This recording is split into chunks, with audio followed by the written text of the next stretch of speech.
Moi, j'aimerais commencer cette conférence avec une espèce de petite imagination. Imaginons que vous n'êtes plus des êtres humains, mais que nous sommes tous, vous et moi, des gazelles. Ouais. Des gazelles, imaginons que on se promène comme ça dans la savane, il fait très chaud. Et ce qui se passe, c'est que vous menez votre troupeau et vous êtes blessé, mais grosses blessures. Hein. Donc la jambe ensanglantée, sanguinolente. Vous êtes donc très mal, et comme on dit, un malheur n'arrive jamais seul. Comme par hasard, on se retrouve toutes nez à nez avec une meute de lions. Et les lions, on les connaît un petit peu. On sait très bien que s'ils voient cette blessure, ils vont essayer de nous sauter dessus, nous dévorer, bref, de nous faire mal et de faire tout ce qu'ils peuvent pour s'en prendre à nous. Et du coup, votre réflexe, c'est de tout de suite essayer de cacher. Vous faites en sorte de cacher cette blessure, faire comme si tout va bien. Et effectivement, bien joué, puisque vous n'avez pas été dévoré. C'est votre voisine à côté qui s'est fait dévorer. Bien joué. Peu de temps après, c'est une savane un peu spéciale, vous allez voir, vous vous faites approcher par un groupe de vétérinaires. Ouais, c'est une savane spéciale, comme je vous le disais. Et ce qui se passe, c'est que face aux vétérinaires, vous changez de stratégie. Plutôt que de cacher votre blessure, vous la montrez, vous l'exagérez presque pour attirer les vétérinaires à vous. Les attirants, ils font leur travail et vous êtes guéri. Alors pourquoi cette petite histoire ? Moi, j'aimerais vous poser cette question. Imaginons que cette blessure, cette gazelle, vous l'aide vraiment. Et en fait, pas vraiment un animal. Vous êtes en train de prendre la parole en public et prenant la parole, vous êtes un petit peu stressé, un peu d'émotion. Et donc cette émotion, on peut l'assimiler à cette blessure, ce stress. Est-ce que vous considérez parler à des lions qui, s'ils voyaient votre blessure, feraient tout pour vous critiquer, pour vous juger ? Ou est-ce que vous considérez, lorsque vous prenez la parole, que vous parlez à des vétérinaires qui pourraient vous aider s'ils voyaient ce stress ou cette difficulté ? Faisons un petit sondage, parce que je vous sens gonflé à bloc avec la chaleur qu'il fait. Qui, ici, considère parler plutôt à des lions, en cadre pro, en cadre académique ? Ok, on va dire une bonne moitié. Moi, je vous vois tous. On va dire une bonne moitié. J'imagine que l'autre moitié considère plutôt parler à des vétérinaires. Qui considère parler à des vétérinaires ? Un peu moins que la moitié. D'accord, ok. Intéressant. Alors moi, je vais vous donner mon point de vue, ce que j'en pense. Moi, pendant des années, j'étais persuadé que vous étiez des lions. Et donc, il fallait faire un monsieur parfait.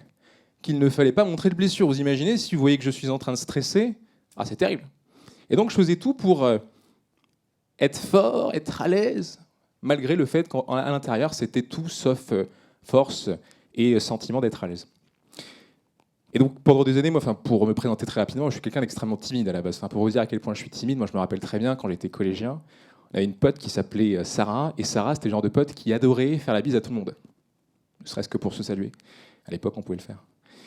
Et du coup, Sarah, dès qu'elle venait me faire la bise, moi, j'étais persuadé qu'elle voulait se marier avec moi. Voilà, c'est vous dire le niveau de relation que j'avais avec les gens et ce que j'imaginais assez bizarrement.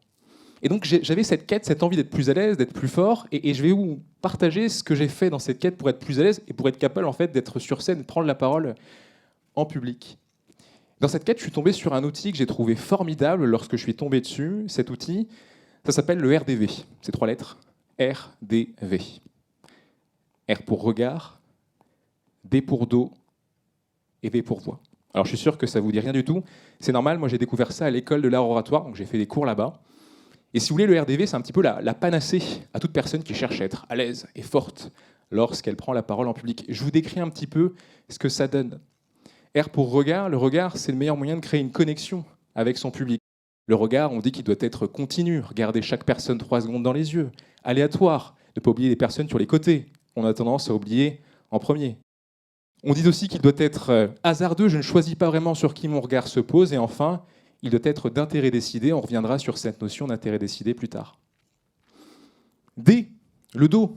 Qu'est-ce que je fais de ma posture ? Comment je me tiens ? Ça, c'est une question qui est souvent évoquée lorsqu'on fait des formations en prise de parole. Alors techniquement, on va parler d'ancrage, être solidement ancré au sol, les épaules légèrement redressées, vous rapprochez un petit peu les omoplates, vous imaginez un fil qui part de l'arrière de votre crâne, et ce faisant, vous avez la bonne posture d'un bon orateur. Pour les mains, qu'est-ce que je fais de mes mains ? C'est souvent ce qui manque, on ne sait pas trop quoi faire de ses mains. Je crois que le mieux, c'est de faire des gestes et d'éviter de les cacher. Voilà. Et pour le V, vous en souvenez, RDV, regard de voix. Bon, la voix, on peut parler de plein de choses. Je parle vite, je parle pas vite. On peut parler de hauteur, je parle grave, je parle aigu. On peut parler d'intonation, variation. Je crois que le plus important en matière de voix reste toujours la respiration. Je suis sûr que vous avez déjà vu ça.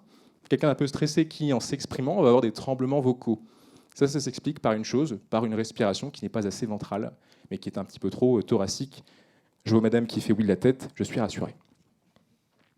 Donc le RDV, pendant des années, je m'en suis servi, je dormais RDV, je vivais RDV, je rêvais RDV, et devinez quoi ? Je vais le dire comme ça, en fait ça marchait de fou. Ça marchait de fou, c'est-à-dire que ça me permettait d'être vraiment plus à l'aise, d'être plus fort dans cette quête d'être plus fort.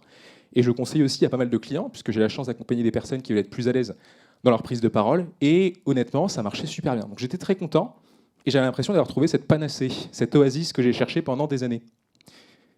Jusqu'au jour où je suis tombé sur Pierre. Voilà, Pierre, et c'est véridique, Pierre c'est un de mes tout premiers clients que j'ai accompagné lors d'une formation en prise de parole. Et Pierre, c'est le genre de personne super à l'aise, quoi. Super éloquent. On est content d'être avec lui, mais en même temps, on l'envie un petit peu, quoi. On se dit que Pierre, il a tout pour lui. Et ce qui se passe, c'est que Pierre fait 3 prises de parole. Et lors de ces prises de parole, il s'est passé des trucs assez marrants. Je me rappelle de l'antépénultième prise de parole, donc l'avant-avant-dernière que j'ai bossé avec lui. Si vous voulez, Pierre était très à l'aise comme ça, donc maîtrise du RDV, regard de voix, très très à l'aise. Il y avait juste un truc qui était bizarre, c'est que Pierre, il se balançait un peu quand il parlait. Et je lui dis, Pierre, fais gaffe, tu te balances. Il m'a dit, ok, désolé, j'avais pas vu. L'avant-dernière prise de parole, pareil, RDV impeccable, regard de voix génial. Et là, cette fois-ci, il se met à jouer avec ses mains. Et je lui dis, Pierre, fais gaffe, tu crées une alternative d'écoute, ton public se concentre sur ce que tu fais, moi sur ce que tu dis. Il me dit, désolé, j'avais pas vu. Et dernière prise de parole qu'on bosse ensemble, nickel, impeccable, sauf que cette fois-ci, il se met à cligner des yeux de manière irrépressible et il s'en rend pas compte. Et à ce moment-là, je réalise un truc. Vous pouvez maîtriser le RDV à la perfection. En fait, le RDV ne chasse pas la peur, en vérité, qui s'exprimait toujours de manière plus ou moins inconsciente chez Pierre. Donc pour le dire simplement, moi, ça m'a fait chier. Ça m'a fait chier de comprendre qu'en fait, le RDV n'était pas la solution à cette quête d'être plus fort et d'être plus à l'aise. Et pour le dire simplement, j'ai dû chercher autre chose. Et je me suis intéressé à un autre terrain, celui de la psychologie. Et vous allez voir, ce qui vous attend va être mortel. La psychologie, il y a un truc hyper intéressant quand on parle de psychologie et de prise de parole, c'est ce qu'on appelle la restructuration mentale. Elle dit très simplement comment changer ma façon de penser pour changer ma façon d'agir. Et d'abord, pour savoir comment changer sa façon de penser, il me semble évident, important de travailler sur quelles sont les peurs qu'on ressent quand on prend la parole, les peurs qu'on partage tous. La peur du regard des autres, la peur de ne pas être à la hauteur, la peur de faire des erreurs, celle de ne pas être légitime, la peur de perdre le contrôle de ses émotions, par exemple. Et moi, je me suis beaucoup intéressé à une peur qui me touchait beaucoup, c'est la peur du regard des autres. Que va-t-on penser de moi quand je vais m'exprimer ? Et en fait, cette peur, quand on l'analyse, au fond, on peut avoir 2 aspects. Il y a un aspect assez conceptuel, qu'est-ce que le public pense de moi ? Il y a un aspect beaucoup plus terre-à-terre. Je vous regarde, vous me regardez, on se voit, quoi. Parlons de l'aspect conceptuel tout de suite, on va faire un petit exercice sympa. Je vais vous demander de faire un truc qui s'appelle le dîner aux chandelles sans mots.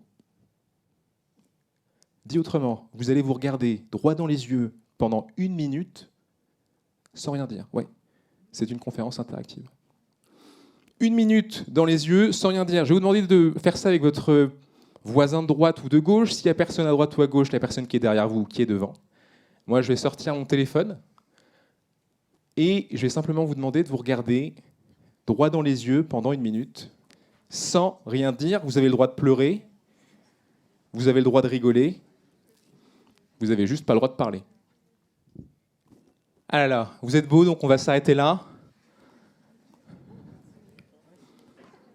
Et je suis sûr que vous avez plein de choses à dire suite à cet exercice. Qu'est-ce que c'est que ça et pourquoi je n'avais pas prévu pour une conférence, on dit de regarder quelqu'un. Alors c'est un exercice, pour être honnête, que j'ai dû faire à peu près 800 fois. Et il se passe toujours à peu près la même chose quand on fait ça. Il y a 2 façons de vivre l'exercice. Et je ne vais pas vous demander de me répondre, mais ça va vous parler. La première façon, c'est d'être très mal à l'aise. C'est-à-dire, je ne connais pas la personne, c'est pas habituel, c'est bizarre, on m'a appris à ne pas faire ça, donc pourquoi je fais ça ? Et en fait, si vous avez été mal à l'aise, pour ceux qui ont senti ça, il est possible que vous ayez eu l'impression d'être regardé. Tiens, qu'est-ce que cette personne qui me voit est-elle en train de se dire sur moi ? Est-ce qu'elle voit que je deviens un petit peu rouge ? Est-ce qu'elle voit que je suis un petit peu pas à l'aise parce que c'est bizarre de faire ça ? Bref, je me demande ce que l'autre voit, sans jamais pouvoir savoir ce que l'autre voit. Je suis regardé. Et deuxième cas de figure, les personnes qui ont plutôt été à l'aise se sont dit autre chose. Plutôt que de se demander ce que les personnes en face voient, elles se sont dit, ah tiens, c'est marrant, il y a une mimique qui vient de changer. Ah tiens, c'est marrant, elle vient de sourire. Ah tiens, c'est marrant, il y a quelque chose qui vient de se modifier. Dit autrement, ces personnes ne sont pas regardées, mais c'est elles qui regardent. Et ça, quand je suis tombé dessus, je me suis dit, mais c'est la panacée. C'est-à-dire que si vous n'êtes pas celui qui est regardé, mais que vous êtes celle qui regarde, tout change. Ce n'est pas 50 personnes qui me regardent, c'est moi qui regarde 50 personnes. Donc, ça peut sembler assez anecdotique, mais au fond, ça change vraiment la donne, et ça change la crainte du regard des autres. Comme quoi la psychologie peut aider à être plus à l'aise. Donc ça m'a vraiment aidé, au fond, à être plus à l'aise, et j'étais content, encore une fois, d'être tombé sur un truc. Yes, ça fait plaisir. Mais encore une fois, voilà, il y allait avoir l'équivalent de Pierre, il y a eu Marie que j'ai accompagnée, qui m'a dit, écoute Nicolas, je comprends ton concept, mais ça marche pas sur moi. C'est-à-dire qu'en fait, je suis pas à l'aise quand je prends la parole. Ok, j'applique le RDV, ok, je suis pas regardé, c'est moi qui regarde, mais en fait, ça change rien. C'est ce qu'elle m'a dit. Donc ça m'a un petit peu embêté. Ça m'a embêté et je me suis dit, bah, après le corps et après la psychologie, il reste pas grand-chose. Et donc je prends mon téléphone. Et moi, je suis un petit peu fan de cette personne. Alors vous voyez pas très bien parce qu'il y a mes applis, mais j'aime beaucoup Barack Obama. Très bon orateur, hein. Très très bon orateur. Et je me rappelle d'une prise de parole de Barack Obama en 2016. Il y a un énième mass shooting aux États-Unis, 20 enfants qui sont tués une fois de plus. Et ça a eu lieu en 2016, en début d'année. Barack Obama fait une prise de parole depuis la Maison-Blanche suite à ça. Et un truc qui m'a marqué lors de cette prise de parole, c'est que Barack Obama, la personne que je considère à l'époque le plus charismatique au monde, se met littéralement à pleurer. C'est étonnant pour un président de pleurer lors d'une prise de parole. Je voyais ça comme un très très fort symbole qui exprimait de la faiblesse, de la vulnérabilité. On ne pleure pas quand on est président. On n'a pas à pleurer. Et à ce moment-là, quand je vois ça, je me dis, ah oui, d'accord. En fait, est-ce qu'au fond, être à l'aise et être fort, c'est pas être capable de paraître faible? Est-ce que être à l'aise et être fort lorsqu'on prend la parole, c'est pas être à l'aise avec le malaise? C'est pas être à l'aise avec l'idée de se dire, bon, ben, effectivement, je suis pas à l'aise, mais c'est OK. Est-ce que c'est pas être à l'aise avec l'idée de se dire, je peux rougir, mais ça me dérange pas? Et comprenant ça, je comprends aussi pourquoi la plupart des orateurs qui s'expriment plutôt bien commencent toujours leur prise de parole en disant, bah, écoutez, je suis très ému, je suis pas très à l'aise aujourd'hui, mais en tout cas, je suis content d'être là. Écoutez, c'est beaucoup d'émotions, mais en même temps, quel plaisir d'être là. En fait, la plupart des orateurs à l'aise ne sont pas mal à l'aise à l'idée de dire, je suis mal à l'aise. Et quand je suis tombé sur ça, j'étais très content. Parce que ça marche. Il n'y a pas eu de Pierre, il n'y a pas eu de Marie qui m'a dit non, ça n'a pas marché. Dès lors que je suis à l'aise avec l'idée de dire, bon, en fait, la prise de parole, c'est pas mon truc, ça devient beaucoup plus simple. Vous vous rappelez tout à l'heure, à tes souhaits, vous vous rappelez de ce que j'ai dit tout à l'heure sur cette image de la gazelle blessée, etc. Je crois que dans cette savane, l'animal le plus fort, c'est pas le lion. Le lion qui peut en fait dévorer tout le monde, mais en fait qui doit courir pour se nourrir, qui souffre en fait, qui est prisonnier de ses instincts. Je ne crois pas non plus que ce soit la gazelle blessée qui doit faire comme si tout va bien. Je crois que l'animal le plus fort, c'est la gazelle blessée qui n'a pas besoin de cacher sa blessure, qui est très à l'aise avec l'idée de dire bon, ben, je suis blessé, mais tant mieux, c'est pas grave, regardez, ça va attirer des vétérinaires, ça va attirer des personnes pour m'aider, bref, ça va attirer des alliés.